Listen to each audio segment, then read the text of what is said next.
Bonjour, j'espère que vous allez bien. C'est toujours Héritant, votre homme serviteur.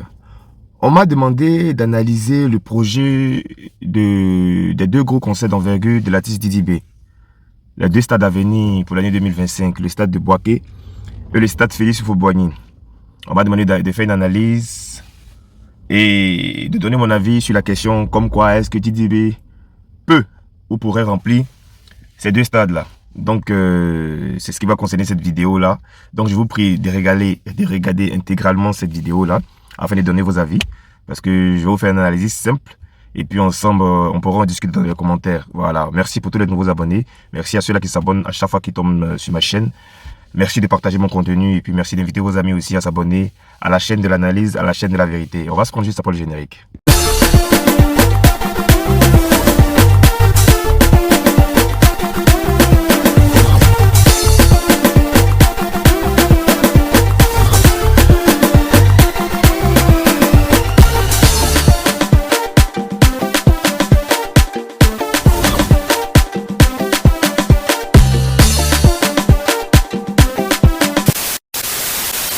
Depuis l'ascension fulgurante du jeune rappeur Imra, beaucoup remettent en cause l'impact et l'influence de l'artiste Didi B.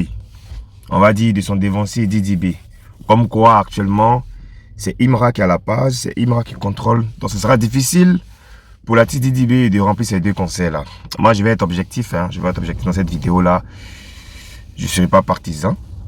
Donc, il faut bien écouter ce que j'ai à dire avant de commenter. Parce que malheureusement, comme ma vidéo précédente, malheureusement, les gens ils se limitent qu'au premier verbe que tu emploies en début de vidéo. Ils ne prennent même pas la peine d'écouter intégralement la vidéo pour comprendre l'esprit dans lequel tu es en train de faire cette vidéo-là ou bien où tu envoies ton analyse. C'est un triste constat, mais c'est ce qui est. Cependant, on se pose la question de savoir, est-ce que Didi B pourra remplir ces deux stades-là? Moi, d'entrée de jeu, je vous dirais que c'est possible. Et c'est plus que possible, je vous explique.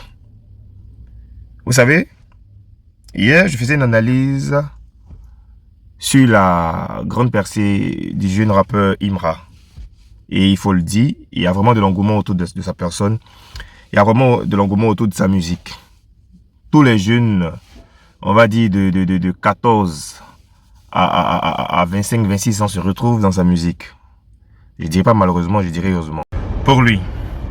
Cependant, la même analyse faite sur Imra hier est étroitement liée à ce que je vais dire concernant les deux grands concerts à venir de Didi B en 2025. Vous savez, autant aujourd'hui les Chinois se retrouvent en Imra, faut être de reconnaître, même si beaucoup vont dire le contraire, que pendant, on va dire, la bonne entente entre la Kif No Beat et Feu Didi Arafat, beaucoup de Chinois sont devenus fans de la Kif No Beat, donc par ricochet sont devenus fans de Didi B parce qu'il était l'une des plus grosses têtes de ce groupe-là. Et je me rappelle de leurs premières prestations, de leurs premières grosses prestations, autant de leurs morceaux Amusement. C'était au concert de Didi Arafat en 2012 au Palais de la Culture. Je pense que c'est de là même que tout est parti. Ils ont fait une très très grosse prestation et le public a validé. Et depuis lors, ils ont commencé à monter en puissance. Donc pour vous dire quoi, jusqu'à ce jour, bien que certains Chinois ne soient pas contents ou d'accord avec Didi B par rapport, on va dire, ces malentendus qu'il a eu avec Feu Didi Arafat, il y en a qui demeurent toujours fans de sa musique, il y en a qui deviennent toujours fans de l'artiste. Voilà. Donc, si tu as toi-même tes propres fans que tu as eu avec ton groupe Kif No Beat et que tu as aussi certains fans de la Chine, ça sera impossible de ne pas pouvoir remplir ces deux stades-là. Et pour vous dire la vérité, l'artiste le plus, on va dire, le plus en vue en termes de carrière, en termes de performance, il faut dire la vérité, ne rentre pas dans les émotions, c'est bien lui actuellement. Il a tout pour lui à l'international, il a tout pour lui au niveau même de sa carrière, il a fait les meilleures collaborations, il a eu un premier album et un deuxième album qui ont très très bien marché. Donc je pense que ces deux concerts à venir là seront comme une consécration. Et moi je crois qu'il va les remplir sans trop de difficultés. Il y a un autre facteur aussi qui rentre en ligne de compte, c'est que quand tu fais un concert dans les stades, C'est pas comme un concert au Palais de la Culture, au parc d'exposition ou bien à l'Hôtel Ivoire. Le coût des tickets est réduit.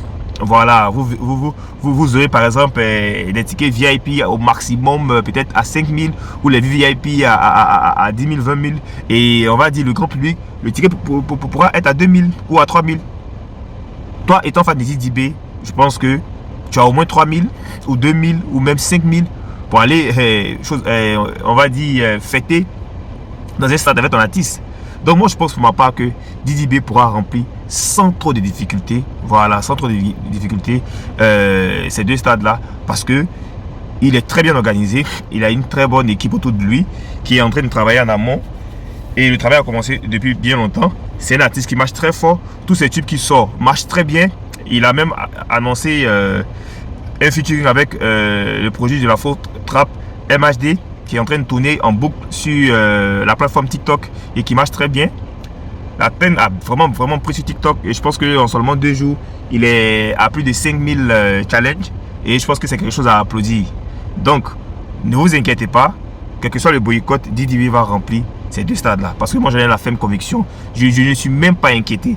Parce que, avant de s'attaquer à ces espaces-là, c'est une étude profondément menée qui nous pousse ou qui nous oriente à dire qu'on peut remplir ces stades-là. Et je pense pour ma part que DDB peut remplir ces stades-là. Parce que vous savez, à la réalité, comme je l'ai dit dans plusieurs de mes vidéos précédentes, c'est que on se partage tous les fans. Quand je dis on se partage tous les fans, ces artistes-là se partagent tous les fans. Vous verrez un artiste coupé décalé qui kiffe des Bordeaux Likoufa, par exemple comme moi. J'adore bien la musique de DDB et je kiffe aussi le jeu Imra. Vous voyez un peu? Donc si ces deux-là ont un concert, c'est pas parce que je vais m'auto-proclamer super hyper fan de Imra ou de DDB et que je vais aller à leur concert. Mais c'est parce que j'aime leur musique, c'est parce que j'ai aimé peut-être 2-3 de leurs morceaux que j'aurais envie de voir ça en live. Donc je vais partir. Donc pour vous dire que pour faire un concert, on n'a pas forcément besoin des fans radicaux pour remplir un concert. Il y a des mélomanes, il y a des écouteurs de la bonne musique, il y a des personnes qui aiment la bonne vibe, qui décident d'aller à des concerts, pas parce qu'ils sont super fans de l'artiste, mais c'est parce que vraiment ils ont aimé peut-être l'album de l'artiste. Il faut dire la vérité en matière de musique, c'est que tu peux sortir un album cette année qui ne marchera pas, qui va passer inaperçu, et puis tu peux sortir un album 2 ans plus tard qui va cartonner, qui va faire l'unanimité. Vous comprenez un peu? Donc rassurez-vous, pour ceux qui pensent que DDB n'a pas le cran de remplir ces deux stades-là, vous vous trompez lourdement parce que vous serez agréablement surpris. Vous serez agréablement surpris, vous serez choqué même. Il va remplir ces stades-là sans trop de difficultés. Je le répète, il va remplir ces stades-là sans trop de difficultés. Je n'omets pas aussi qu'au regard de l'engouement qu'il y a autour de l'artiste Imra, il n'en est pas capable. Mais pour l'instant, c'est DDB qui a annoncé ces 2 concerts pour 2025 à Boaké et à Abidjan. Et je pense qu'on doit tout faire pour soutenir notre artiste. Ah, c'est très important. On doit tout faire pour soutenir cet artiste-là qui fait quand même beaucoup pour la Côte d'Ivoire à l'international et c'est à respecter. Voilà. Donc, j'espère que vous êtes d'avis avec moi. Si ce n'est pas le cas, on peut en débattre en commentaire.